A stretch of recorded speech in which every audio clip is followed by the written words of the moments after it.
Deux lettres de Zara de Evelyn Kuhn. Nancy, le 15 mars. Bonjour Sandrine. Le maître nous avait parlé de cette correspondance avec une classe de Paris, mais cela ne m'a pas empêchée d'être bien étonnée lorsque j'ai reçu ta lettre. C'était la première fois que je voyais mon nom écrit sur une enveloppe. En classe, nous avons appris que dans la première lettre à son correspondant, il ne fallait pas oublier de se présenter.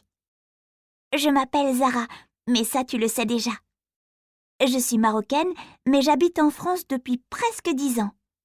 Je viens d'avoir 11 ans et, comme toi, je suis au CM1. Je vis à Nancy avec mes parents, mes 2 frères et ma sœur. Je ne sais pas trop ce que je pourrais encore te raconter.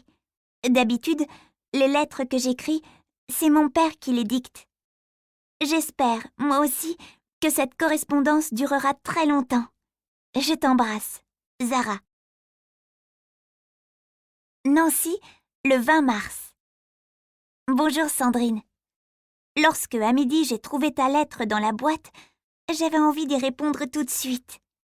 Je n'en pouvais plus d'attendre ce soir, le moment où les autres seraient au salon, autour de la télé, pour être enfin seule dans la cuisine.